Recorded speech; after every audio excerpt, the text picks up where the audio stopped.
you look like hell.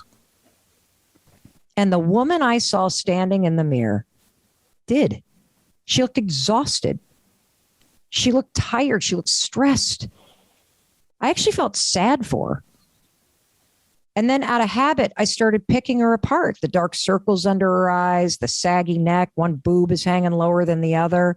And then, of course, once you start picking yourself apart, your thoughts only go more negative. So then I start like thinking about the day ahead, and it wasn't optimistic. It was like, why did I get up so late? And I got 8 minutes before the Zoom call starts. And shit, there's a dog and I haven't even walked the dog yet. I did not respond to those text messages. So now I'm like doing the beat down. Mm. And here's the interesting thing. If either one of you guys had walked into the bathroom that morning, I would have spun on a dime. I would have been like, Damien, Jake, oh, come on, guys. Yes, this sucks. Yeah, this is hard right now. Yeah, you don't deserve this. But you know what? If anybody can figure it out, you can. Come on. You got this. Get your ass back out there. Suck it up. Like I would have been able to lift you up. But standing there alone in my bathroom in my underwear, I actually couldn't think of anything to say. And honestly, I don't think I would have believed it because it's not how I felt. Yep. And I don't know what came over me because I'm kind of a cynical person. I'm not like all woo woo like, a lot of people are. I like science, but this sounds so dumb. I literally don't know what came over me. But standing there in my underwear, I didn't even have a bra on, for God's sakes. I literally raised my hand and I high-fived the woman in the mirror because she needed it. And look, it's not like lightning struck. The heavens didn't part and there weren't like, oh, angel, like that. That's not what happened.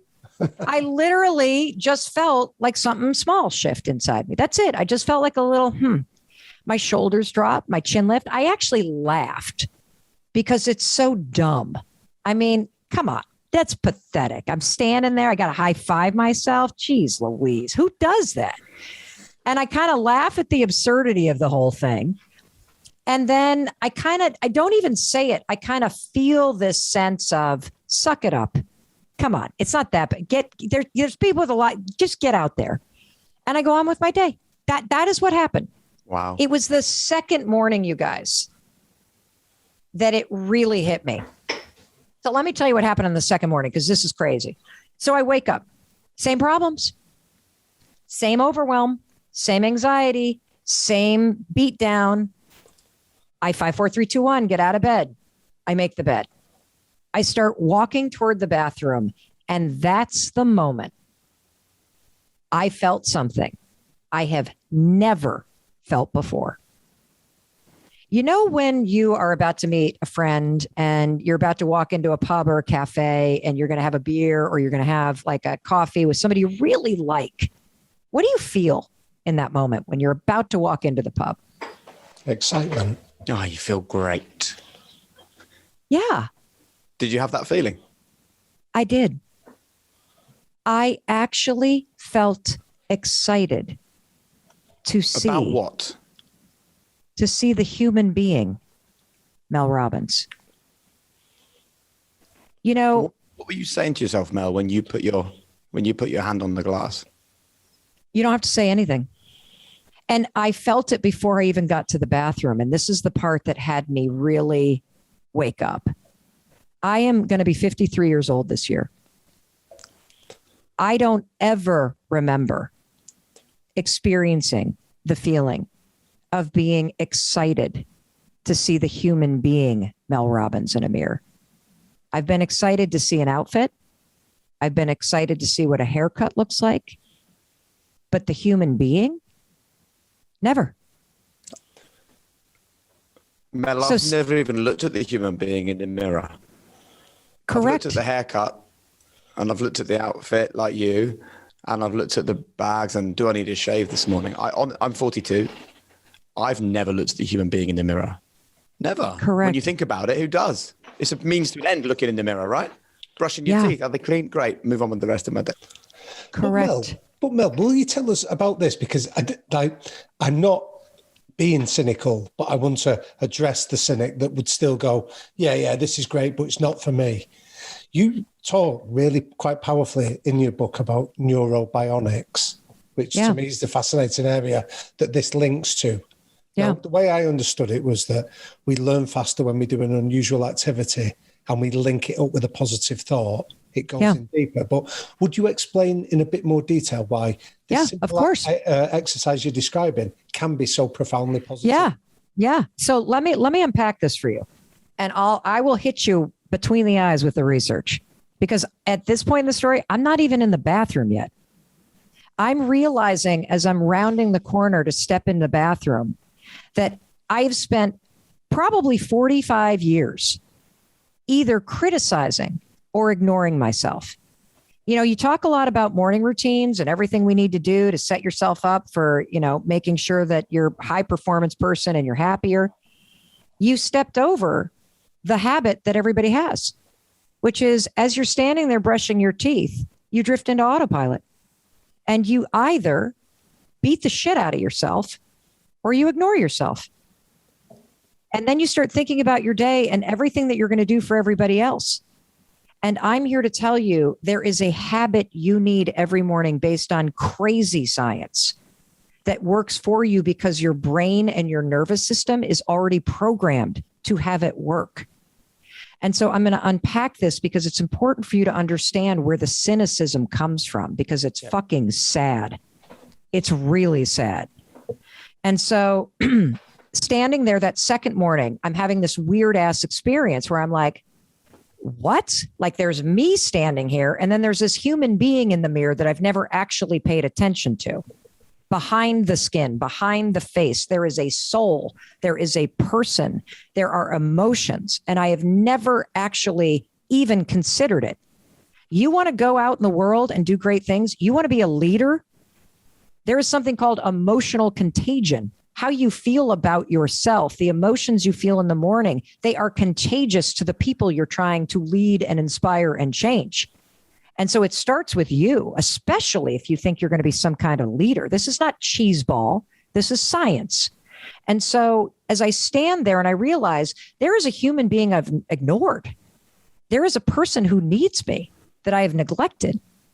And I put the toothbrush down, and it's important for you, as you said, Jake, you need to do this right after you brush your teeth, because I want you to stack the habit with something you already do. You got to clean the crap out of your mouth. You don't want to go into the day and spread dragon breath all over the place. You got to clean the crap out of your brain so you don't spread that negative bullshit that's in your head that's been building for your entire lifetime on unsuspecting people around you and for yourself.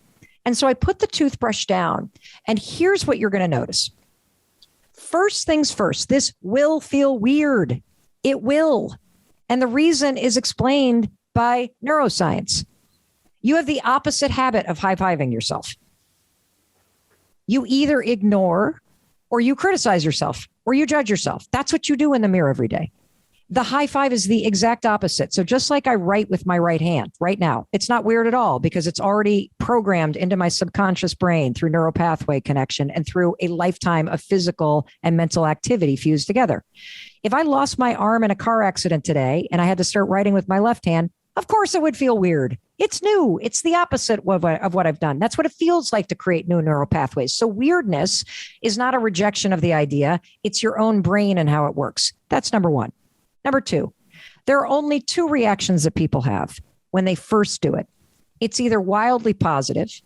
So you might raise your hand and high five the mirror, and you will either burst into laughter at the absurdity and kind of how good it feels, or you'll start crying in a positive way because there's a deep emotional release for people when they realize I have been waiting for a very long time for you to wake the fuck up and actually see me and start supporting me. And the tears come from a sense of relief that you finally got it. You're finally returning home. You're finally coming back to who you fundamentally are. Because as a kid, you didn't lay in front of a mirror and criticize your face or your chubby thighs. You literally crawled up to it and kissed yourself. You used to spin in front of it. You used to dance when the music came on. Life taught you to criticize and ignore yourself.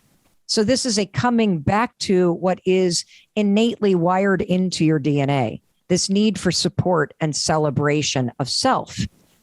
And so it feels so good. And I'm going to explain the science behind that, because there's so much science here that we've even uncovered since finishing the book. It's bananas. So the second, though, and more likely response is the resistance. You will scoff at it. You will not do it. You'll roll your eyes. You'll tell yourself this is stupid. Let me tell you where the resistance comes from, because this is what's blocking you from being a high performer. It's blocking you from feeling fulfillment. It's blocking you from the happiness and joy you deserve. When you stand in the bathroom every morning, you drag your entire past into the bathroom with you. So if you've ever been abused or experienced trauma or been discriminated against or been abandoned or heartbroken or have had anything done to you that makes you feel like you're unworthy or unlovable or somehow you're damaged, that experience in your past is the evidence that you use to see a human being that is unworthy or unlovable or damaged because of those things. And so you see somebody who doesn't deserve celebration because of those things. Or if you're a human being, you have done shit you regret, whether it's cheating or it's drugs or it's lying or it's not living up to your potential or it's giving up on yourself or it's hurting other people or all the things that, boy, you would forgive Damien or Jake or Mel Robbins for, but you can't forgive yourself for it. You wear that shame and that regret like a yoke around your neck, and then you bring it into the bathroom every morning and you see that evidence. Like my husband did this for years. He followed his dream and went into the pizza restaurant, and, you know, they worked, he and his best friend, for 7 years at it, and then it shut down. It didn't return the investment that they had hoped and they had worked their tails off for. And when he left that business in 2014, you guys, he could not separate the failure of the business from how he saw himself. My husband, despite having the name Christopher Robbins, Winnie the Pooh, he would walk into that mirror for 6 years and see a failure. Did he feel like he deserved a high five? No, because he had evidence for why. And that's the resistance. There's another reason why, and this is big with high performers. It's because you believe that it's only when you're achieving something that's worthy of celebration that you deserve it. That until you have the money in the bank, until you have the number on the scale, until you're married to the right person or living in the right neighborhood or driving that Range Rover or whatever the fuck it is that you think that you need, or your hair's not kinky or this, that, or the other thing, that until you have that thing, you haven't done anything worthy of a high five. So why would you, on a random day, raise your hand in celebration, given the fact that you're not where you think you should be? That's what the resistance is. That's what your cynicism is. And it's become a habit. And here's the sad ass part about all this. If you think about the London Marathon, right? Even you cynical Brits, do you stand on the side with your arms crossed at mile 8 and go, hey, you fucking asshole. I'm not cheering for you. I saw how slow you were on the last split. When you cross the finish line, I'll give you a little polite clap. Fuck off. That's not what you do. You're like, you like high five them. In fact, if you've ever done a road race, you know it's the encouragement of strangers every step of the way. Because we're British and we're brilliant at encouraging other people. We're absolutely horrendous at encouraging ourselves. Everybody is. I'm like one of the most positive people that you will ever meet. And I did not know how to stand before myself until I discovered this and actually see the human being Mel Robbins, somebody who is trying, somebody who needs help, somebody who doesn't ask for help, somebody who's waiting for somebody to show up and acknowledge me and help me and read my mind. And the fact is, you have your best ally and hype squad, the person you spend your whole life with, staring back at you in the mirror, and you need to actually be that person, celebrating and high-fiving them every step of the way. And here's the science. Here's the science. This is why I want you to do it for 5 days. So first of all, yes, it's going to feel weird. Yes, you're going to resist it. But the moment you raise your hand and go to high-five yourself, you'll notice something. You can't high five yourself in the mirror and go, I hate my face. You can't do it. And your brain won't allow you to. And there's a reason why that can be explained by science. And this has to do with neurobics, what you were talking about, Damien. So I spent a couple hours with Dr. Daniel Amen. So the world's leading expert on the brain. When I told him about this 3 weeks ago, the guy geeked the hell out and explained to me all kinds of stuff that I didn't even realize. So he said, first of all, and this part we write about in the book based on neurobics, marrying a physical motion that's unexpected. So you never high five yourself. So it's unexpected. So that snaps your prefrontal cortex into motion. Like, what the heck's going on? With a positive new thought, it's the fastest way to create a new neural pathway. And so he basically said, so you guys, when you've high five people in sport or in life, or you've received one, what does the gesture of a high five, without anybody saying anything, what does it actually communicate to you? I see you. I acknowledge you. Human connection. Yeah. I believe in you. I got you. Let's do this. I celebrate you. If your attitude's in the tank, shake it off. I got you. It's all of that. It's celebration. It's encouragement. It's acknowledgement. And you've been doing it for other people your entire life. So all the positive programming is already in your basal ganglia. It's already married to the motion. So when you raise your hand and you do the physical gesture, your brain recognizes it, you guys, and it overrides any critic, any habit loop associated with bashing yourself, silences it, and it overrides it with the positive programming and marries it with your reflection. Do you realize I've been doing this for a year and I don't even have to high five myself anymore? Because when I walk in front of the mirror, the critic is gone. Wow. Gone. I see a human being who's trying. I see a human being that I love. And I just feel that way about and it's not arrogance at all. It's just support. That's it. And so I'm not even done with the science. So hold on a second. So Dr. Daniel Amen's like, hey, Mel, you want to know what else? You want to know what else? You want to know why it feels goofy and you kind of feel a little bit better when you do it? I'm like, yeah, I do. Tell me, Dr. Amen. He said, well, because every time that somebody else high fives you, your brain gives you dopamine, the feel-good drug. When you do it to yourself, your brain recognizes the gesture and gives you a drip of dopamine, the feel-good drug. He said, you want to know why else it works? I said, yeah, I do. He said, well, because your nervous system also knows what's going on. And it jumps into the mode to help you. And I'm like, what do you mean?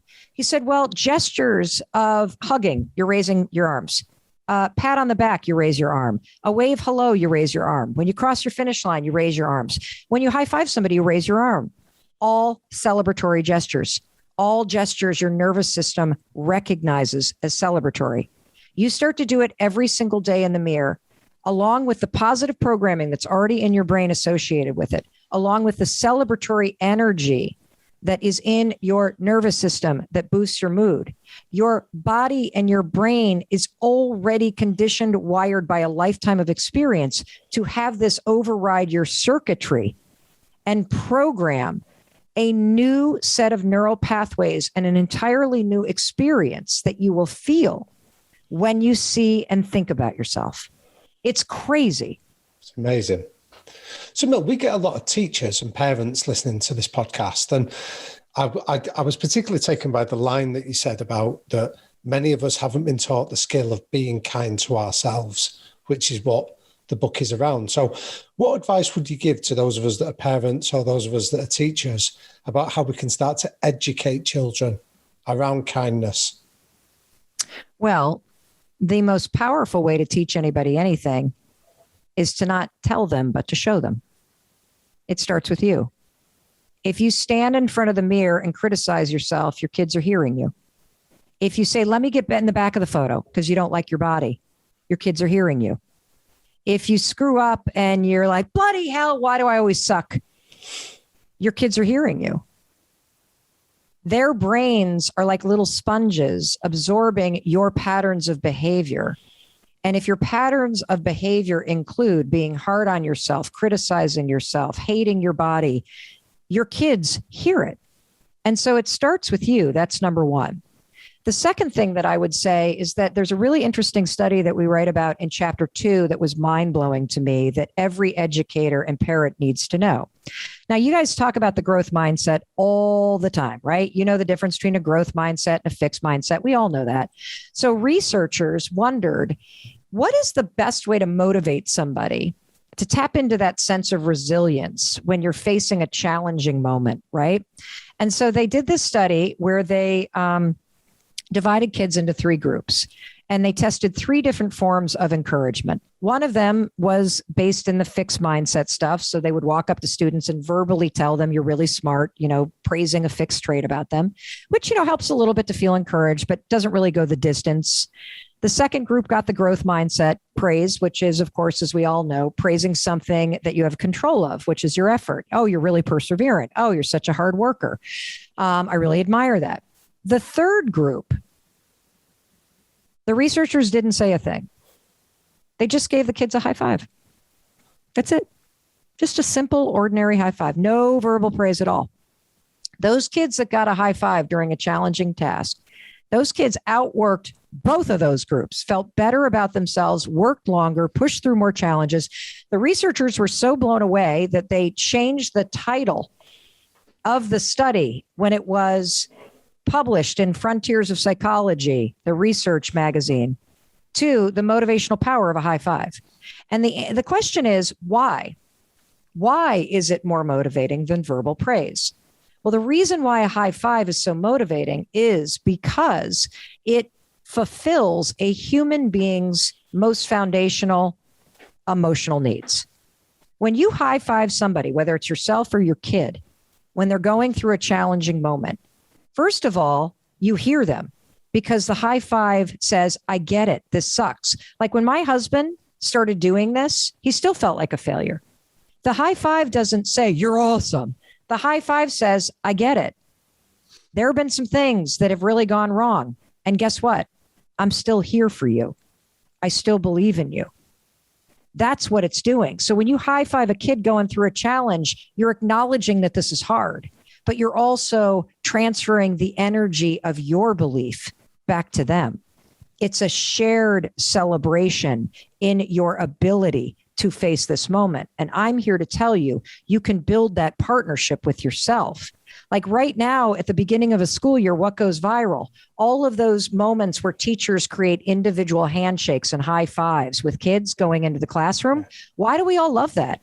Well, because innately we know that each one of those kids feels seen and feels important. They don't feel ignored. They don't feel like they just, there's no reason for them to be there. They feel like they matter.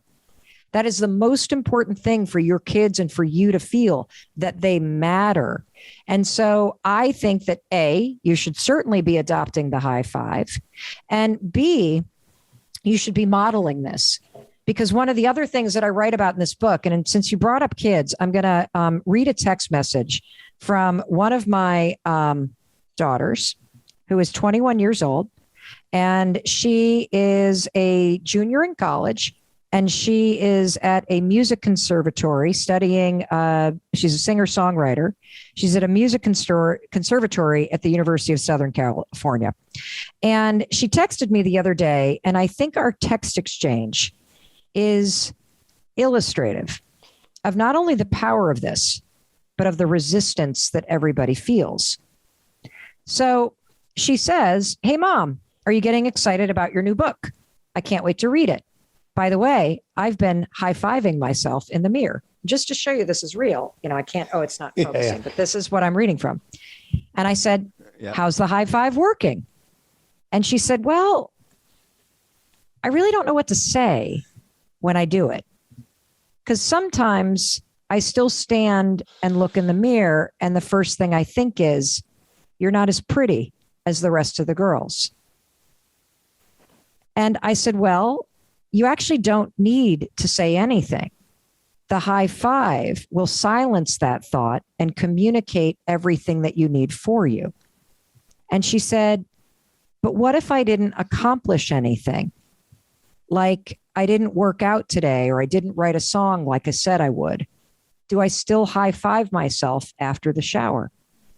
I said, absolutely. You got to keep showing up every day, trying to do a little better. That alone makes you worthy of support and celebration. You see, we have the secret to life and happiness and motivation backwards. You think you need to accomplish something to be worthy of a high five. And she says, wait a minute. Are you saying the fact that I exist deserves a high five? Like, it just like makes me. And I said, yeah. When you high five yourself for just standing there in front of the mirror, you are demonstrating that you see you and all your potential, and you still support you and you believe in you, and that no matter what happens today, you've got your own back. And I said, well, what do you think about what I just wrote, Ken? And she said, I love it. It makes me feel great. And then I wrote this. Can you explain why it makes you feel great? Because maybe what you say is going to help me explain this to everybody else. And she said, well, what the high five shows you is that you don't actually know how much you're always doing. And I think that once you start high-fiving yourself every single morning, it almost allows you to be more present to everything you're doing. And it helps you recognize all those small victories. And when you compile those small victories, you can actually recognize all of your accomplishments, big and small, and eventually come to believe that not only are you worth it, but you can do anything. Oh, man. Wow. That's moving. And by the way, thanks very much for sharing, the personal message between you and your daughter. So interesting the way it makes you reframe your thinking, though, isn't it? Because I've been sitting here thinking about high fives, and when I high five people in my life, and I high five my kids exactly as you've just said, when something great happens. And then I thought about what you were saying about the NBA at the very beginning. When do they high five each other? At the start of the game. They haven't even won the game. But the first thing they're doing before they even tip off is high-fiving each other. And I think there's a really strong message there for people to share that high five as your kids walk out the door in the morning, as your husband or wife wake up. And it also leads me to ask the question, my kids, I know I spend all my time lifting up my kids because they're my children and I want them to be resilient, and I think it's probably been a long time since I high-fived my wife. And I think there's it's worth us all thinking, isn't it, about, of course, it's good to be good to ourselves and good to the people that we feel need it, but we should also high five those that we think don't necessarily need it because perhaps they do. I think that's true, but it does start with you. Like, what I've begun to realize is that unless you truly love and support yourself, you won't allow somebody to deeply love you back or support you either. And so I feel that the more I have done this and the more I have felt supported and happy with who I am, by accepting myself, by loving myself every single morning, supporting myself and sending myself into the game of life, right? Just like those NBA players, sending myself into the game of life today, knowing that I have my own back. So, and then sending Chris into his day and sending the kids into the day. But at the end of the day, there's something else I write about. It's in chapter 2 or chapter 4 rather. So as I was writing this book, I only started writing this book, oh my gosh, would have been like May of 2020. Wow. Like I published the 5-second rule 5 years ago. I've been trying to write another book. I did not sit down and go, I need another 5. I need another 5. I got to write a book about a 5. Like, I'm dyslexic. Writing is very difficult for me. I've been struggling to figure out what to write about. And I think oftentimes ideas have a soul and a spirit and a timeline of their own. And they're not ready to come until they're ready to be born. And I think this idea of this high five habit. Yes. Yeah, I can tell that story. But hold on. I got to tell you this.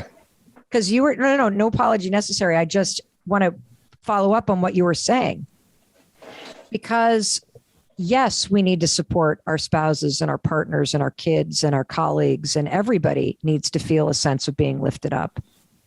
But the true power comes from knowing how to do it for yourself.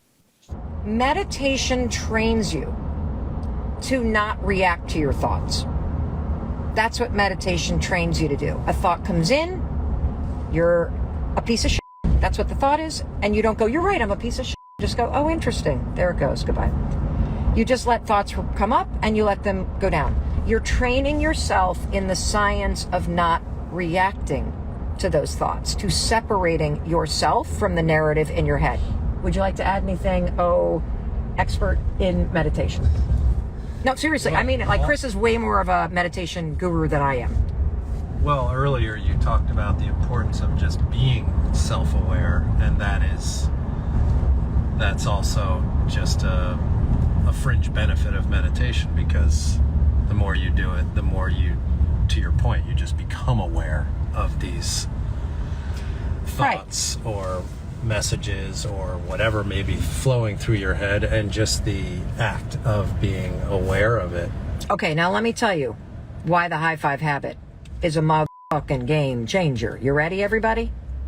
You ready? What about tough love? I'm going to get you there in a minute, because I think tough love is horse. Honesty and the high five habit are your winning formula. You will never change your life by beating yourself up. Does not work. Period. Please explain to me how shaming yourself actually makes you feel motivated. It doesn't. All the research shows that when you're an asshole to yourself, tough love, hard on yourself, that it's demoralizing.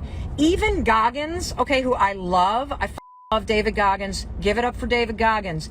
Even David Goggins has a positive, encouraging philosophy when the shit's hitting the fan. If you haven't read Can't Hurt Me, phenomenal book. And what is the metaphor he uses as he's running his 100-mile races and his feet are bleeding and he's like, basically ready to die as he's doing it? The cookie jar. He literally visualizes going into a mental cookie jar and grabbing a cookie, which is a positive thought about why you're running this 100-mile race. It's like a mental high five. It's encouraging and supporting and celebrating you in going forward. He doesn't sit there and go, you motherfucker, keep going. He doesn't say that to himself. He encourages himself. You have to fight to believe in yourself. Life belittles you. Other people criticize you. You got to be your biggest cheerleader, and you've never been trained how. So this is where the high five habit comes in, and this is why it was different than meditation. Meditation helps you separate yourself from your thoughts. Meditation helps you become non-reactive to your thoughts. Meditation increases self-awareness. The high five habit and everything that I'm writing about in this new book, everyone, overrides the default negative programming in your mind. And it programs in positive and empowering programming related to you. Let me explain the science behind this, because this is crazy. And I can say this with this much passion because I've researched this now for over a year. I've talked to the world's leading experts in neuroscience, in habits, in human behavior. Everybody that I've done a podcast with, from Ed Millett to Tom Bilyeu to Dr. Daniel Amen to Lewis Howes to Jenna Kutchner to Almost 30, to, the list goes on. We're doing 60 podcast interviews. Jay Shetty is next week, Brendan Burchard, everybody. Dave Hollis is tomorrow. Fern Cotton in the UK is tomorrow. It's just going on and on and on. I mean, we've got Trent Shelton coming up. We've got Anthony Trucks coming up. It's so many. Glow Antonum. I mean, just Hoya Webb. I'm going to just talk to everybody about this, because everybody that hears it goes, holy shit, this is unbelievable, Mel. Here's why the high five habit is what you need. Think about what a high five means. And remember, the book is called The High Five Habit. When you buy it, go to highfivehabit.com. Buy it today. You need this book. This is the book you need right now, because the last 18 months have beaten the shit out of you. So you now need habits of picking yourself up and encouraging yourself as you pivot and you move forward. So here's why this is so powerful. For your entire life, as you've been high-fiving everybody else, the gesture has communicated, I believe in you, I celebrate you, I see you, I love you, you got this, I got your back. All that programming is already in your subconscious brain. So guess what happens when you stand in front of the mirror and you look at yourself, the person that you criticize or you ignore, and you raise your hand and high five yourself? What do you think happens when you do that same gesture to yourself? Guess what? Your brain recognizes the gesture. It flips into your subconscious and goes, oh, we believe in this person. Oh, we love this person. We celebrate this person. It's freaking bananas. It shuts off your inner critic. In fact, it's impossible. Go to a mirror when we're done and try to high five yourself. Two things are going to happen. First of all, you can't be like, I suck, and high five yourself. It's neurologically impossible. Your brain will not allow it to happen because it cannot and will not associate that hand gesture with anything but I love you and I believe in you and let's do this. It's already programmed in your mind. The second thing that you're going to feel is resistance. You're going to think this is weird. And let me tell you something, that resistance is sad. That resistance is all of your shame. It's everything that's ever been done to you. It is all of your judgment. It's the fact that you don't think you are where you should be in life. And so as you're about to high five yourself, you're going to resist doing it because you don't believe you deserve it. And see, I'm here to tell you that's sad. And the other thing I'm here to tell you is... So when you look in the mirror and you say, because I've done this, and you give yourself a high five, and immediately the thought is, well, this is so stupid. Yes. You're saying what's behind that belief that the act of giving a high five is stupid is actually your own shame. Yes. Disbelief. Yes. Tell her, when you looked in the mirror, as you're starting to high five, because you're working on stuff, when you look in a mirror, what's the nasty ass shit you have said about you, Chris Robbins, for years? Well, that doesn't... Answer. Can you answer the question so people understand that even though we're a cute couple, which people keep saying, that Chris Robbins was a heavy guy. For years, you'd look in the mirror because your restaurant business failed and you feel like you had a failed career. You would see a person who what? Was not good enough. Was not good enough. Was a failure. Oop, the wind from the AC. Turning off the AC. But hold on, I want people to hear you say it because what would Chris Robbins think and say about himself? That you're a failure. You're a failure. So does a person who believes that they're a failure deserve a high five? Of course not. That's why you resist it, and that's why you say this is weird. It's because of your own opinion about yourself.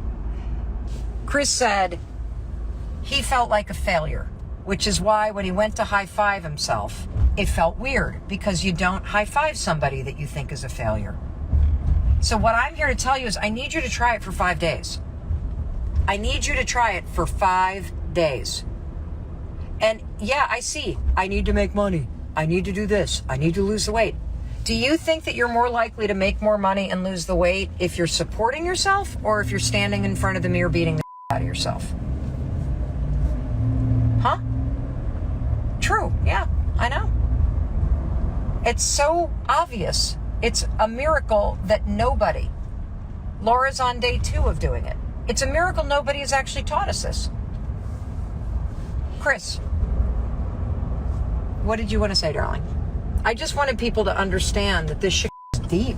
And even people that you look at that are like, oh, they got it all together. The stuff you say to yourself, all of us, it's terrible. So what were you going to say, hon?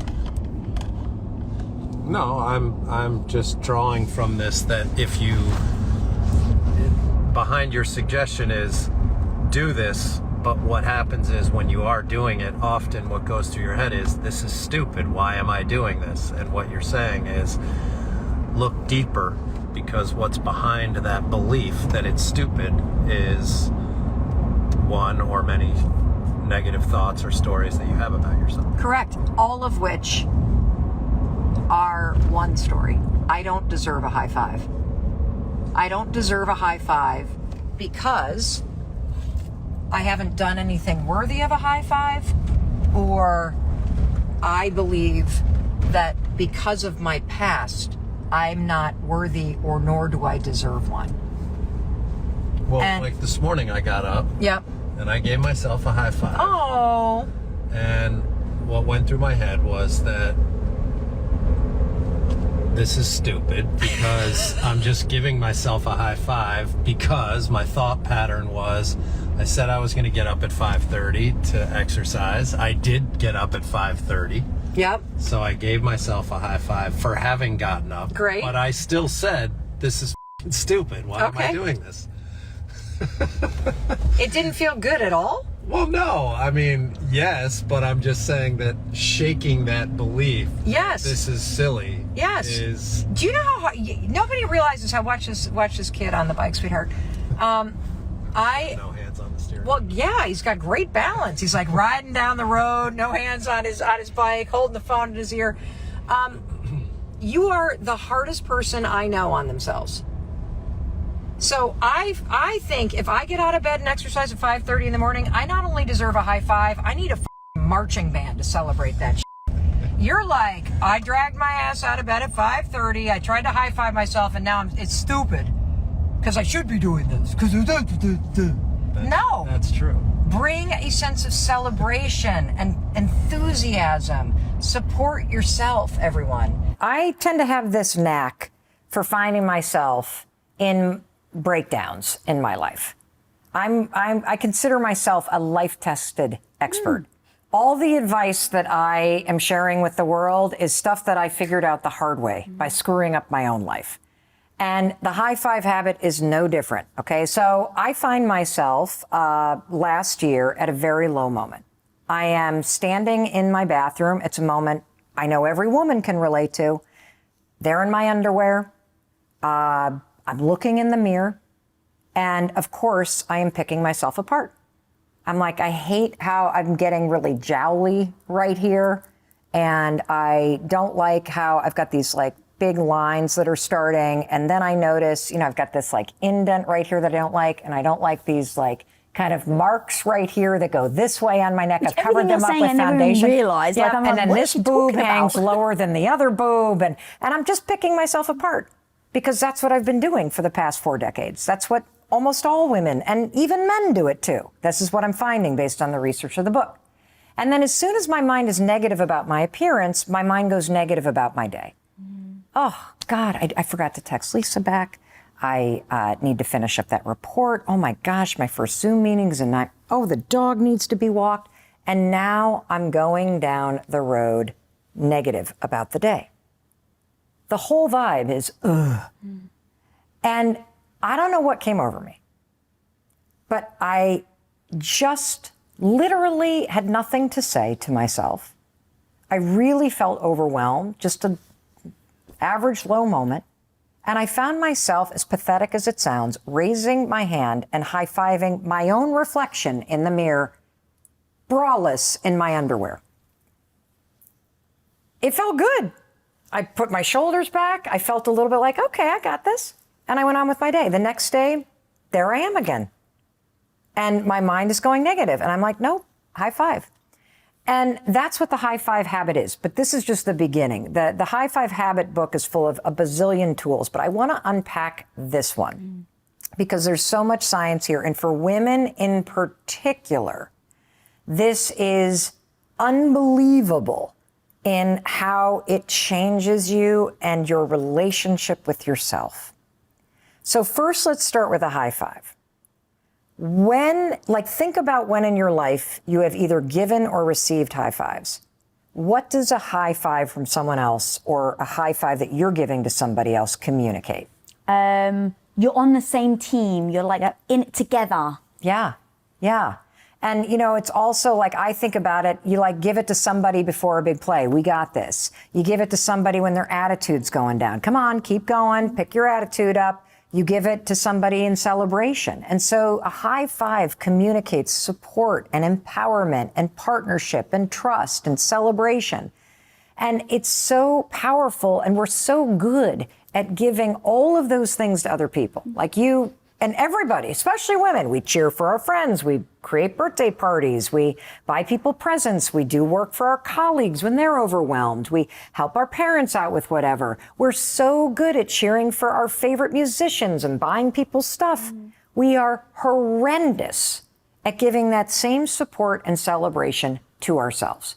In fact, we not only don't give ourselves support and celebration, we do the opposite. We tear ourselves down, and we beat ourselves up, and we pick ourselves apart. And every single woman I know is constantly saying, how the fuck do I put myself first? How do I love myself? I know I'm supposed to. Well, I'll tell you how you do it. You put yourself first by doing for yourself what you've been doing for everybody else, because that's how everybody else became first in your life. You need to start to cheer for, support, and validate yourself, period. I realize now that I'm high-fiving myself that I have spent the first 40 years of my life either criticizing my reflection or ignoring it. How sad is that? It's incredibly heartbreaking and yet extremely familiar to me. Yeah. And I think a lot of women. Yeah. And believe it or not, a lot of men. There's a lot of men that don't want to look themselves in the eye in a mirror and be with themselves because they're so focused on the things that they haven't achieved or the things that they failed at. And so they're ignoring themselves. They're not being with themselves. And so first things first, when you take a moment in the morning to just stand in front of the mirror and be with yourself, and then you raise your hand in a gesture that you have always associated with celebration, support, belief, and empowerment with other people, there's a number of things that happen that can be proven by research. First things first, this is research out of Harvard. It's recent. They've shown in studies that simply taking a minute in the morning to get intentional about who you're going to be today and how you're going to show up changes your productivity. It changes your level of confidence. It changes how impactful you are as a leader at work and in life. So this moment in the mirror is not to be diminished. This is a moment for you to be able to take a moment and intentionally align yourself with who you're going to be. Second piece of research is from a field of study called Neurobionics. It basically means when you marry a physical action with something, a thought that's unexpected, you accelerate the development of new neural pathways. And there's famous studies that have proven that if you brush with like your non-dominant hand while you're thinking something, it sticks in your mind because you have to focus. Well, the same is true when you raise your hand and high-five your own reflection. You see, you've been doing this for your entire lifetime. So there's already subconscious programming here, Lisa. The second that you raise your hand like this, it is so programmed in your mind to associate belief, cheering, empowerment, celebration, with the high five itself, that it's impossible to go, God, I hate my neck. Boy, is that cellulite ugly. You can't do it because this part of the mind immediately takes over and does all the positive stuff with a high five. It's crazy. Try it tomorrow morning. You will not be able to criticize yourself. Now there's another piece of research around this, which is, when you do a high five, we did one, the first one we did, right? We didn't quite hit each other in the right, good smack. So what did we do? We did it. Correct. Because a good high five requires you to be present and intentional. Isn't that cool? Yeah. All of that in a little high five. And so what I started to notice was that I was in real time shifting my relationship to myself. Instead of criticizing the woman I saw in the mirror or ignoring her, I was developing a partnership, a trust, a sense of self-validation, I have my own back. I see you, Mel Robbins. We're going to have a great day today. We got this. No matter what it is that life is going to throw at us, you got this. That's how it all started. And then, of course, I put it on my story after a couple weeks of doing it, and people around the world started to post pictures of themselves doing it, and then all of their stories started rolling in about the difference that it was making. There was one woman that said that she's been struggling with body dysmorphia for 20 years, cannot look in the mirror. And after 5 days of doing this, can stare at herself in the eyes with a grin. 5 days. 5 days. And the reason why is because of the lifetime association that you have with doing this for other people. I'm on a mission to get every human being in the world to add one simple thing to their morning routine. And it is called the high five habit. And here's what it is. Every morning after you brush your teeth and you get that gunk out of your mouth so you're not spreading that nasty breath everywhere, okay? I want you to take a moment, put your toothbrush down, and look at the human being in the mirror. That's not your reflection. That is a human being who needs you. A human being who's beaten down, who feels forgotten, who is so sick and tired of your criticism. And I want you to just stand there and look at them and take a moment, because the rest of your day is going to be about everybody else. And then I don't want you to say a thing. This is the genius of this habit.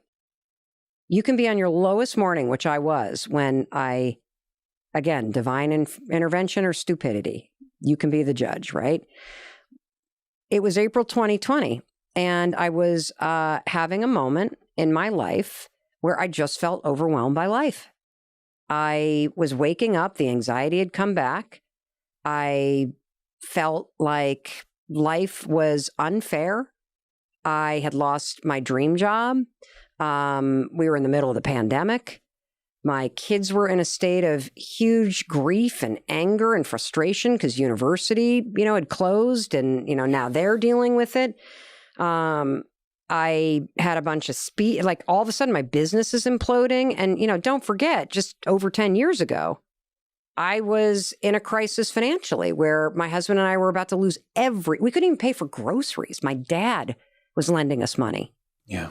And so it was triggering all of that. And I was thinking this, like, I've worked so hard. I'm a good person. Like, how could you be doing this to me? Like, I don't deserve, like, just. And you were pretty successful at that point already, right? God, successful. I was the number one female motivational speaker in the world. I had a daytime syndicated talk show in the United States, so 175 shows a year, giving advice. I, had the 5-second rule book, which was self-published and a huge millions of copies sold.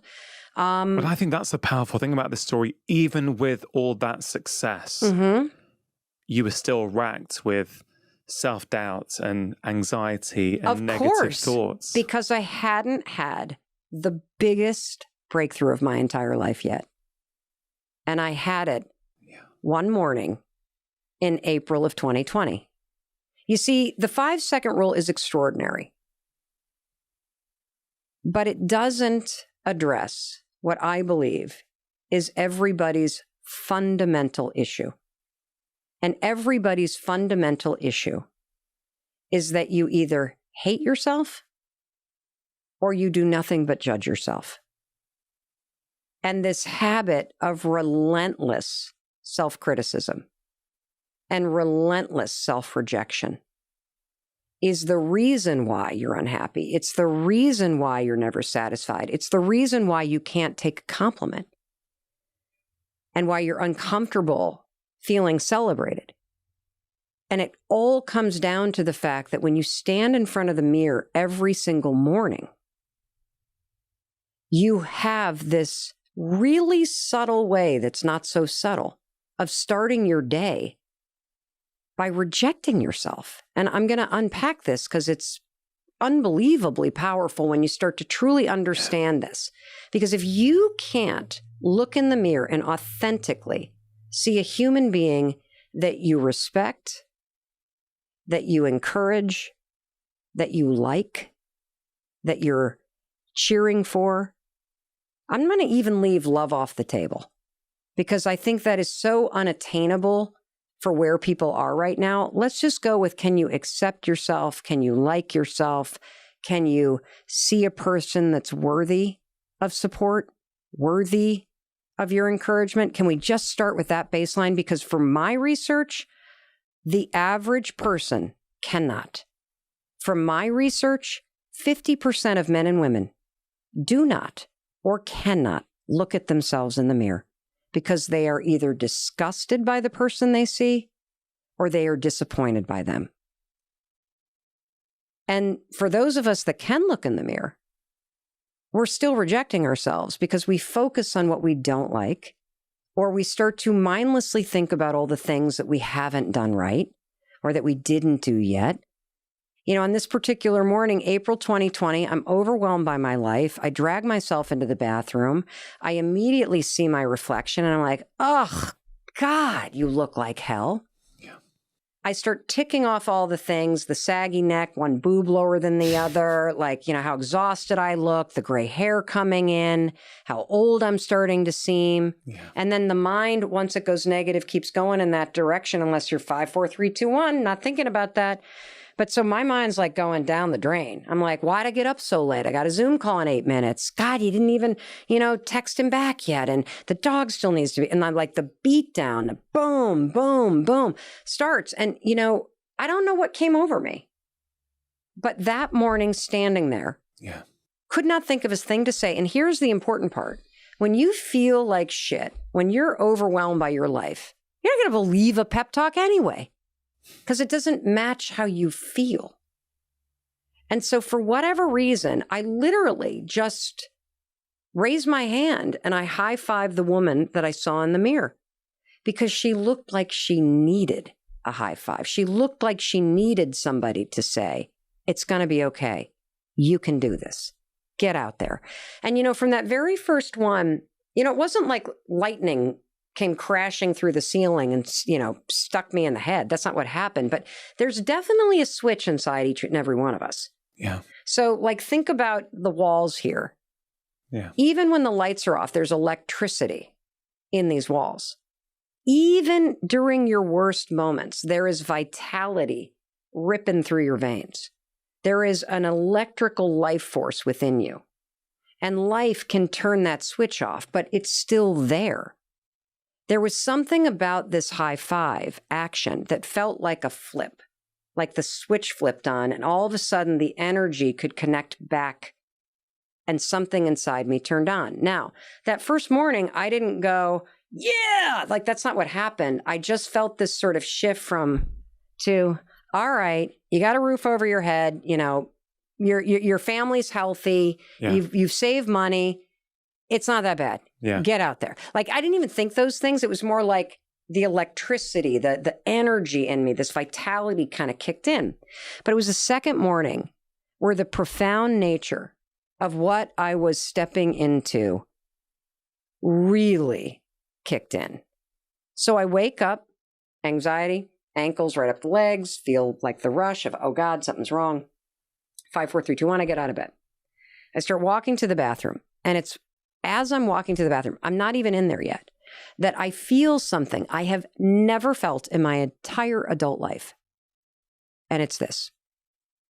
When you're about to go to a cafe and you're going to meet somebody you're really excited to meet, right? Yeah. Or somebody you really love, you're going to see them. Yeah. What do you feel right as you're about to walk in the cafe? You're excited. You're upbeat. You're anticipating something good happening. Yeah.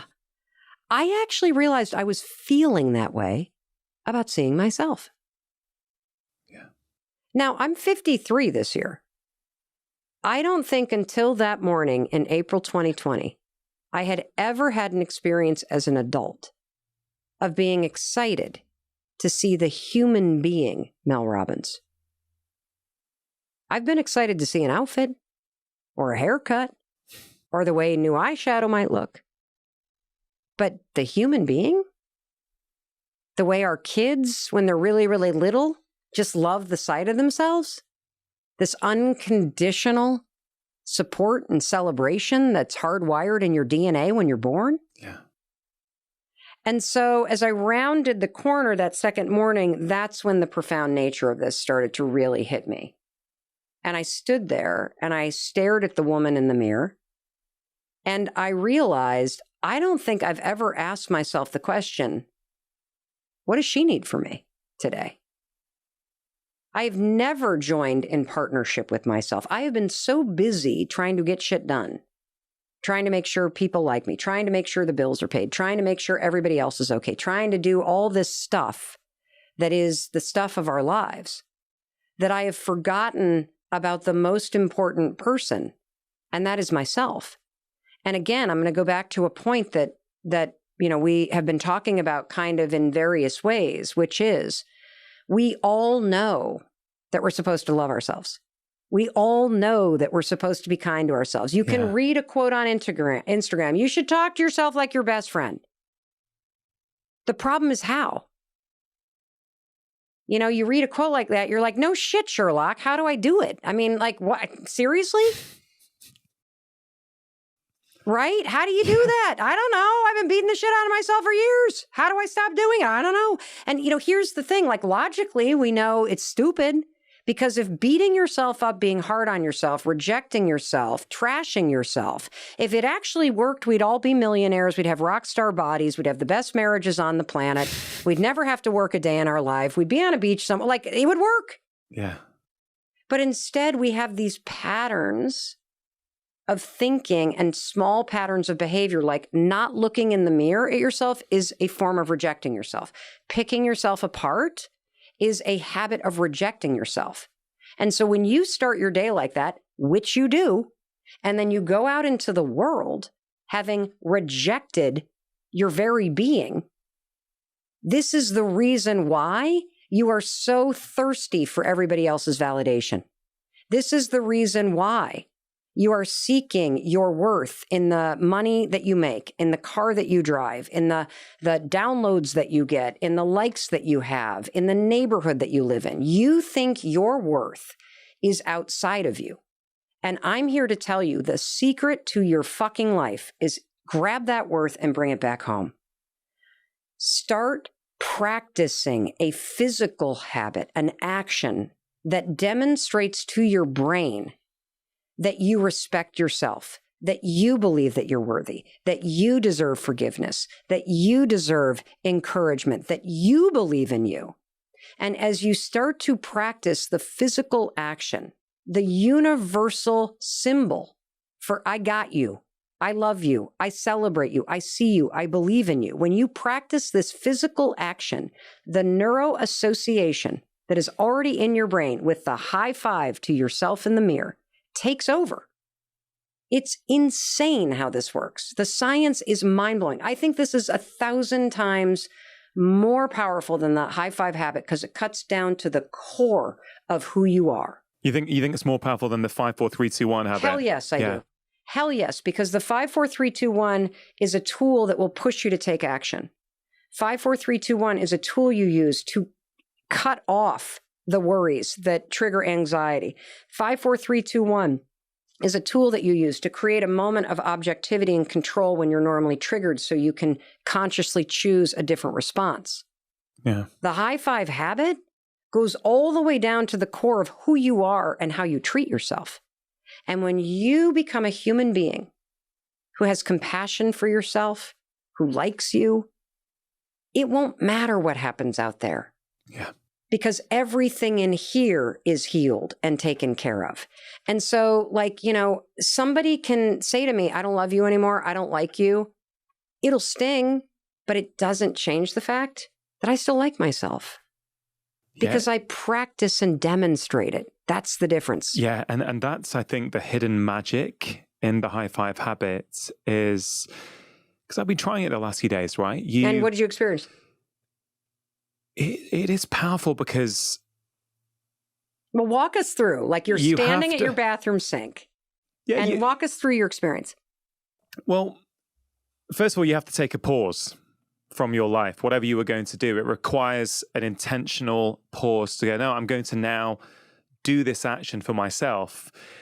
And I've got to say, before I tell you how it went, I think it would have been very different for me a few years ago because I feel self-compassion, you know, not seeking your worth from outside, from other people, from download numbers, likes, what people say about you, which was a huge part of my life. Mm-hmm. I feel that having put a lot of that to bed now and really feeling that I actually like the person I see in the mirror these days. So I kind of feel 5 years ago, I would have had a different experience with it, but it was still powerful because you are just looking at yourself and you're putting your hand on the mirror.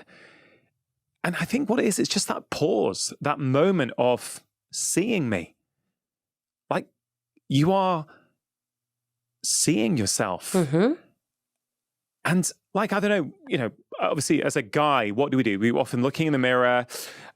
We might be looking at our beard as we're shaving, right? Yeah. But you're not looking at your eyes, Mm-hmm. right? You're just looking at, oh, I need to shave. Oh, I missed a bit here. Let me get rid of that. And then you crack on, right? Or you look at your face and your hair, but you're not really looking at yourself. Right. You're seeing your silhouette. You are seeing yourself, but you're not seeing yourself, if that Yes. makes sense. Yeah. And that's what I think was really powerful, was that it's just another, like, I feel it's just another tool now, which is going to take me all of 2 seconds, if that's 5 seconds tops. It's not as if I don't have time to add that in. There's no harm in adding it in. And frankly, I like adding it in. It makes me feel good. It's like, oh, and I think it's what you say, it's the action. Yeah. You don't have to say anything if you're not in the mood to say anything. I don't want you to say anything, actually. And the reason why is the neuroassociation. So, What do you mean by that? well, here's what I mean by that. So, when you high five someone else, what does the action of a high five communicate? It's just a universal symbol of you got this, I see you, you're great, we can do this. You know, it depends on the situation, but it's a good feeling. It's a mutual sort of validation type experience. Tell me about the London Marathon and getting high fives. Oh, I mean, What did a stranger's high five mean to you? It just gave you, like, and that's the key. It's strangers, right? You don't know them, and they're looking at you, and you're looking at them. Or maybe you're not even looking at them. You just went through.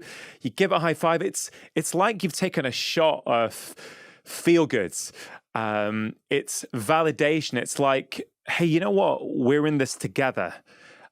You're standing at the side cheering. I'm running, but at that moment, it was like common humanity. It was like there was no animosity, and actually. This kind of one of my big learnings from the London Marathon actually was, and it relates to this, I think, is that that's kind of who we are. Like in what is considered a very divided world at the moment, I went and did the London Marathon, and all I saw was love, strangers giving love to other people that they didn't know, right? And how did they give that love? Through cheering, but more often than not, with a high five. Correct. It is a universal symbol of encouragement, of love, of celebration. And the neuroassociation, whether you live in a culture where you've been high-fived or not, the neuroassociation is still there because you have seen them in sport. Yeah. You've seen them in marathons. You've seen teachers give them to kids. So your brain has a lifetime of programming in your subconscious that is triggered by this action. It is neurologically impossible to high five yourself and think you're a loser, you failed, I don't like your face. Your brain will not allow you to do it because the neuroassociation is so entrenched. It has only ever meant, I celebrate you, I see you, I got you, keep going, you got this, I'm behind you. As you say that, Mel, it makes me think of gratitude, because when we are feeling grateful, we can't feel down, we can't feel anxious, we can't feel annoyed with ourselves. And in some ways, this is kind of gratitude for ourselves. Correct. Because the thing about gratitude, which obviously has tremendous, demonstrated, proven benefits in your life, most of us are grateful for things outside of us. Yeah. What I'm teaching the world to do is to unlock neuroassociation in your mind and in your nervous system and aim it back at yourself. And use this simple habit to interrupt the critic, to break the default loops in your mind associated with judgment, shame, criticism, hatred for self, and to replace it with a new default setting of seeing yourself the way you see your child, which is love. Yeah. Like, my kids do stuff that piss me off all the time. And I can be upset with them or disappointed with them, but I never stop loving them. Yeah. And there is something that has happened to each and every one of us that as life's pains and heartaches and disappointments and setbacks sort of stack up, we stop loving ourselves. We start judging ourselves more. We start condemning ourselves more. We start rejecting ourselves more. We start trying to seek somebody else's love and approval in order to fill up this well inside of us that we've been digging because we've been rejecting ourselves. And so, you know, it's so powerful because the action alone is what communicates it. If you're looking at yourself and you raise your hand on your hardest days, what the high five says is not, yeah, I'm amazing. Like, this is not going to turn you into a narcissist. This is grounded in compassion. Yeah. This is basically saying, I see you. You're right. This is hard. And you know what? You can do this. And I'm going to be here. And I've got your back. And when you send yourself into your day with that physical action, it leaves an imprint in your mind and spirit. Now, there's a couple reasons why. I don't even write about this part in the book because I didn't know this until I started doing podcasts for the book. Yeah. So Dr. Amen told me, who's, you know, one of the leading experts in the brain, that one of the reasons why you feel better when you do it, no matter how terrible of a morning it is because your brain has always given you dopamine when somebody else high fives you. Yeah. So these sorts of gestures are rewarded in the brain. So when you simply high five yourself, your brain doesn't distinguish between me high fiving me and me high fiving you. It just sees, oh, I know what that is. Drip, dopamine. Oh, I believe in that person. The second thing that happens is that your body is hardwired for celebratory energy. This is that electricity that's in the walls that has a switch that you can turn on and off. And so, you know, for example, when you cross the finish line of the London Marathon, what do you instinctively do? High five someone. Yeah, and raise your hands, right? When your favorite team scores, raise your hands. When you yell surprise at a birthday party, you raise your hands. When you say hello, you raise your arm. When you go to high five somebody, you raise your arms. When you hug somebody, you raise your arms. This is wired through your entire body. And normally we give that celebratory energy to other people or things. Yeah. I'm here to tell you, when you high five yourself, you flip the switch. You flip the switch and give yourself a little bit of that vitality that's coursing through you to help you move into your day. Yeah, I see it as almost like it is about the high five, but it's not in many ways as well, because it's like if you're going down a road and the high five to yourself sets you off on a different path for the rest of that day compared to had you not done it, right? 1,000% right. So let's just use a great example that everybody can latch onto. Sport. Yeah. So if a team is about to play the championship in the league, right? Yeah. And they're the underdogs. What is the best way to send the team into that game? Is it to beat them down?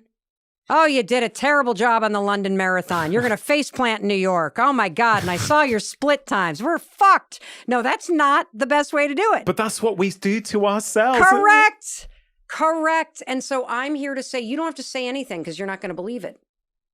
So we're going to cheat this. We're going to circuit your feelings. You're bypassing Correct. words. It's like when you take like this ridiculous example, but it's like when you take a B12 supplement, but you take it sublingually, so it dissolves. So you bypass having to go into the gut, through the liver, and then you get it straight in. Correct. And it's got that feel to me. 1,000%. And so you send yourself into the game of life with that sort of optimism, with that resilience, with that compassion.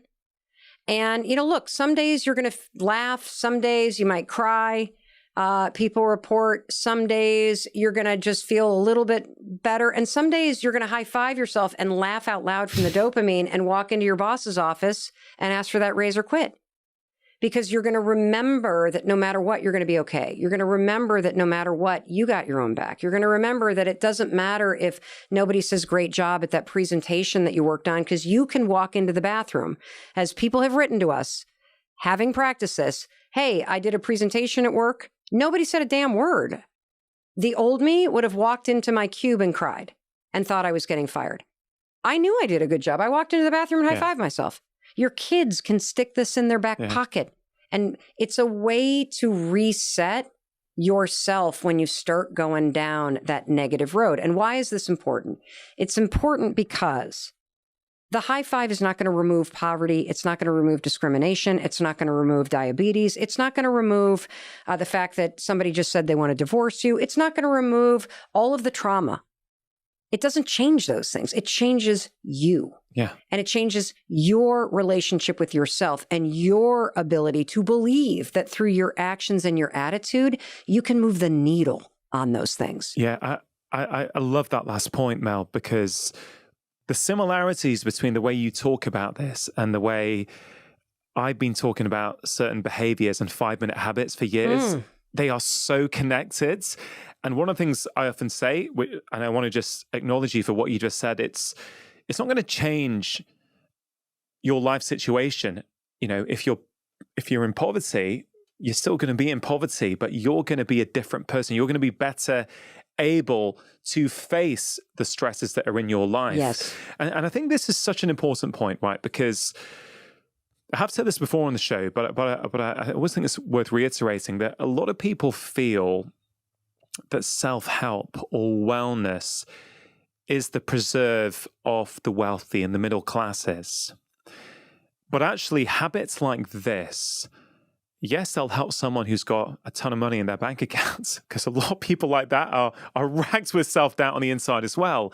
But it's also going to help someone who is in poverty, or a single mum who's working 2 jobs and has got 3 kids and is really struggling.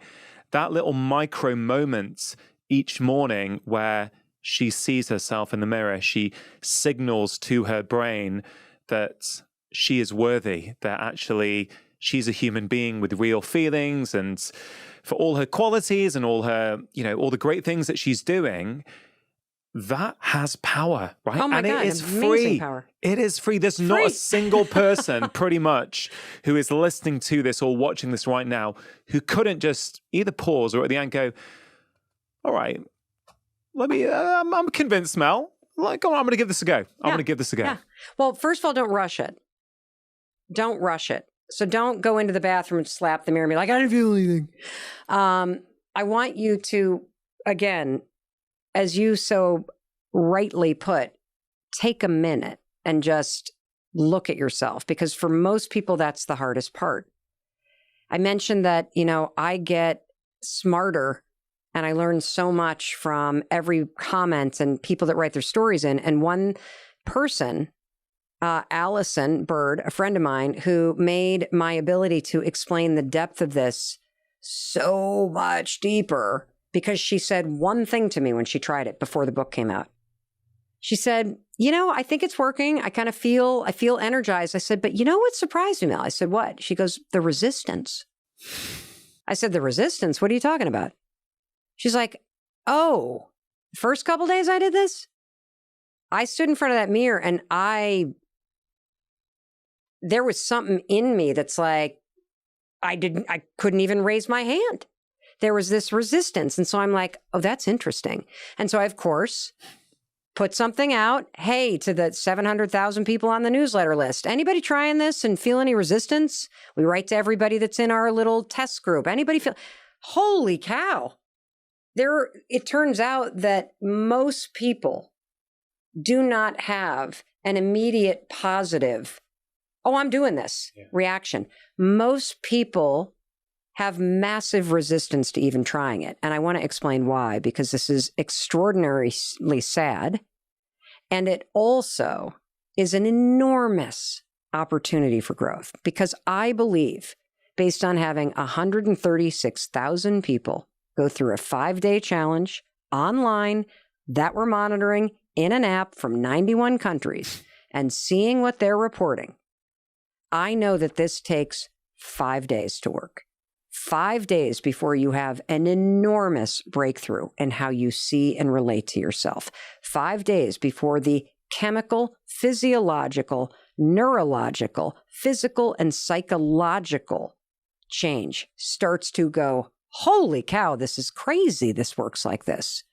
And so the resistance comes from self-judgment and self-condemnation. And I'm going to tell you a story to drive this home.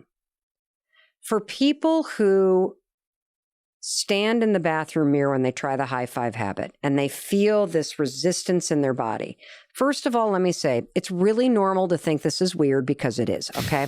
It just sounds so cheesy. For those of us that grew up with Saturday Night Live, you're going to think of Stuart Smiley. You know, I'm nice, people like me, that skit they used to do about the guy who talked to himself in the mirror. You're going to stand there and go, seriously, Dr. Charlie and Mel Robbins, you two have lost your mind. But okay. If it's weird as you do it, that's a sign it's working. Yeah. So Dr. Leaf told me, oh, well, that's what it feels like when a new neural pathway is getting plowed. So if it feels weird, good, because we're teaching you to do the opposite of criticizing yourself. Yeah. But the resistance is something else. The resistance is the fact that every morning as you start your day, you drag your entire past into the bathroom with you.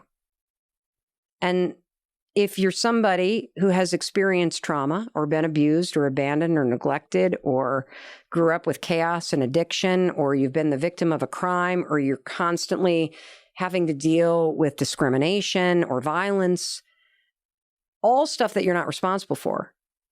There are a lot of people who take all of that from their past, and when they look at themselves, they see somebody who's damaged. They see somebody who's unworthy. They see somebody who is unlovable because of those things. And what the high five starts to become when you do it is it becomes literally an act of defiance. It becomes an act of strength. It becomes a sign that I'm a survivor. It becomes permission to heal. It becomes this deep sense of feeling and knowing where you are and the fact that you have an extraordinary future despite all of the pain and suffering that you have endured and survived. And then there are people that bring everything they regret, all the shame, all the regret, so the cheating, the lying, the stealing, the hurt you've caused yourself or other people, the missed opportunities. And boy, did I get an unbelievable example of this in my own life. So, I was doing the high five habit myself. And during the early days of the pandemic, my husband had just been diagnosed with depression. And he's a super healthy guy. He is a certified Buddhist meditation instructor. He leads men's retreats called Soul Degree. He's a yoga instructor. He's wildly involved with our community and with our family. He's a super high functioning guy. But he's just felt heavy. There's been like a cloud there, like a heaviness to him, there's no light between his eyes. And so thankfully, his therapist finally got him to go see a psychopharmacologist and somebody to do the advanced testing. They're like, dude, you have dysthymia. You have really long-term depression. You're lucky you've been doing all this stuff because it's kept you alive. And I turned to him at one point. I've been doing this for a couple weeks rather. And I'm like, I know I'm not your doctor, and I know I'm not an expert in your mental health, but I really think you should try this high five thing. I really think it's going to help you with this depression. He's like, I'm not high five. It is the stupidest thing. I don't care what you're doing. No. And I'm like, okay, if you won't do it for yourself, would you just do it for me? Would you do it for 5 days? Because we're in the middle of researching this now. And I haven't even shared it with my audience yet. And I'm kind of writing down in my journal what I'm feeling. And I've got a couple people on the team. Would you just do it for me? He's like, all right. So he kind of did the first one, are you happy? Typical spouse thing. So he did it for 5 days. And then I asked him what he thought. And he said, you're on to something really big. And I said, why do you say that? And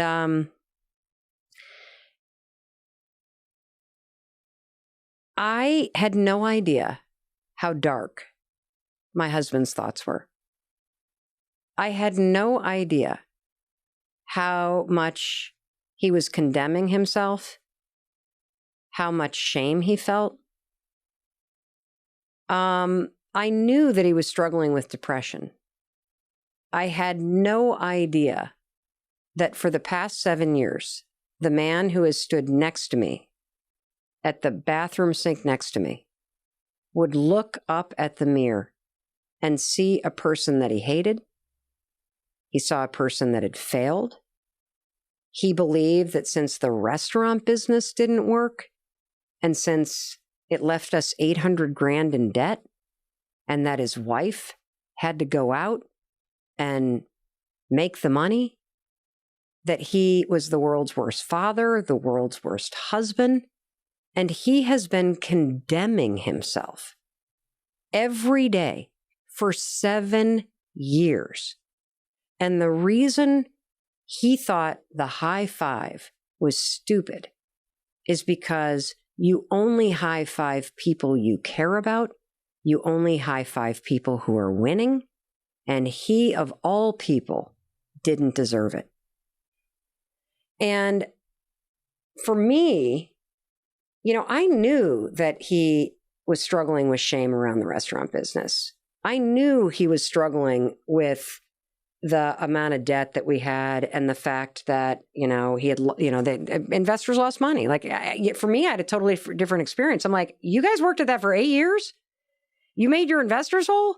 Like, hello, entrepreneurship? Like, we wouldn't have the 5-second rule without it. Are you kidding? Like, woohoo, we're winning. This is amazing. Like, his business partner had the same, like, he was proud of what they built, proud of how hard they worked. Chris, for whatever reason, that was not his story. Yeah. His story was condemnation, regret, shame. He could only see a failure. And, what was wild about that is, I've for years talked Chris up. I've for years have told him how proud I am of him. He was the CFO of the business as the company was taking off. Yeah. Like, he owns half of it. Like, he's an integral part of everything. Yeah. He doesn't see it that way. And that's an important part. Yeah. Nobody can heal you. Nobody can change how you talk to yourself. This is an inside job. And so if you relate to how my husband feels, I want you to understand that what Chris said to me was that this high five and pushing through the resistance is an act of forgiveness. It's an act of healing. It's an act of support and compassion that allows you and shows you that you are giving yourself permission to feel good again, that you deserve to be happy, that you deserve and that you can continue to push on and go do better and be better and feel better. And that of all people, you're going to stop judging you. I want you to stand in front of the mirror. Number one, because research out of Harvard says taking a moment of reflection with yourself in the morning and setting an intention changes your productivity. It changes your neurochemistry. It changes how you show up for the day. It changes everything. That's number one. Number two, you have a lifetime of looking at yourself in the mirror and seeing what you hate. I want to change that. When you raise your hand and high five your own reflection, because you have been raising your hand and high-fiving other people for your entire life, it is already programmed into your subconscious. All of that shit that's positive. I believe in you. We got this. Come on, shake it off. Let's get going. Here we go. I see you. I hear you. I celebrate you. All that stuff you've been doing for other people, when you raise that hand, the subconscious part of your brain kicks in and it overrides all of the negative stuff you think. You cannot stand in front of that mirror, Rich, and go, God, I look fat, and high five yourself. It's impossible. Your brain can't do it. Right. You also can't think about work emails. You also can't think about what's stressing you out. And here's the thing that I also love about it. So this is a field of study called neurobics. You're marrying physical movement with a change in thought. The other thing that It's like neurology aerobics. It is. Basically. It's exactly what it is. I found that part of the book fascinating. Yeah. I mean, I think, look, you're taking this very simple action that we all associate with positive things that's backed up by, the neurochemistry, with this mirror work, which has a tradition in psychology in the field of like cultivating self-love. It's not like the idea of looking in the mirror and doing the Stuart Smalley thing. Like, there's science and research behind this. Yeah. To cultivate appreciation for the self. Yes. And so there's even more here. So the other stuff that's super cool about this is that, we've all bought into this lie that somehow beating yourself up and tough love and being hard on yourself is motivating. Wrong. All the research shows that it is demotivating. If you're somebody that's stuck, if you're somebody that has regrets, if you're somebody that is tired of where you are, if you feel like, why can't I change? Beating yourself up is making it worse. You have to learn how to cheer for yourself where you are. Because if you're not, you will never find the motivation to change. So they did this study with kids where they broke kids into 3 different groups, okay?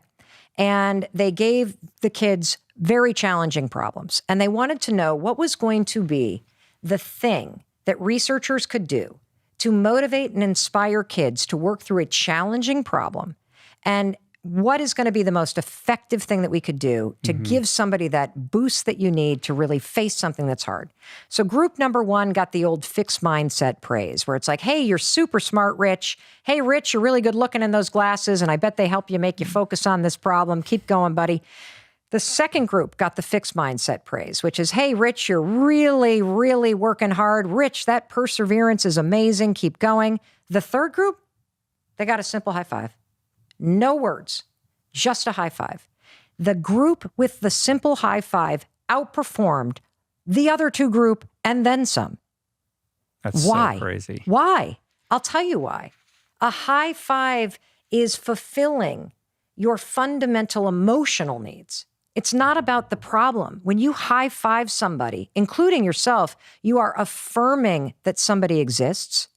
You are saying, I see you. And you're celebrating with them. You know how those things go viral all year long of teachers standing outside their classroom doing individual handshakes with kids? It's the same thing. Every one of those kids is being seen as an individual and celebrated. There's also that study of the NBA teams, right? Yes. Where they basically looked at how many high fives all the teams were doling out. Fist bumps, touching. And the teams that were giving out the most high fives were the highest performing teams. Yes, and That's crazy. The teams that had the least amount of contact like that, of fist bumps and high fives and back taps, performed the worst. Why? Because you're building trust with whomever you're high-fiving. You see, when you stand in front of the mirror and instead of going, God, my jowls look like saddlebags and I'm fucked today because my to-do list is so long and, and I shouldn't have had that, that sets your mind and your day on a certain course. Yeah. When you walk into the bathroom and you habit stack this simple high five along with brushing your teeth, you are starting your day by fulfilling your most important needs. You see yourself, you affirm yourself, you celebrate yourself. And for those of you that feel stuck, part of your problem is you are withholding that shit from yourself until you get to the number of the scale, until you get that job, until you do the thing you're supposed to do. And what you are doing is backwards. You need support, celebration, and acknowledgement now in order to hit that number on the scale. You see, most of us believe we're not worthy of celebration until we achieve something. And I'm here to tell you, if you start celebrating, supporting yourself as you are every single day, it will become a part of who you are, which empowers and equips you to face the shitty things. And more importantly, empowers and equips you to do the things that scare you that you need to do. Mm-hmm. Where we're going to start today is we're going to start with a tool and a habit that I call high-fiving your heart. And there's a particular reason why we're going to start with this tool. And I want you to make this a daily habit. And I'm going to explain how you do it. I'm going to explain the science. I'm going to teach you why this is essential for you to be doing every day in order to maintain focus, in order to maintain connection with yourself, and in order to build what I call body confidence. Body confidence is feeling comfortable in your own skin. Body confidence is being able to root yourself and ground yourself in your own body when life tries to hijack you. This has nothing to do with your appearance. This has to do with what it feels like to be you living your life. Hey, it's Mel. Thank you so much for being here. If you enjoyed that video, by God, please subscribe because I don't want you to miss a thing. Thank you so much for being here. We've got so much amazing stuff coming. Thank you so much for sending this stuff to your friends and your family. I love you. We create these videos for you. So make sure you subscribe. Mwah.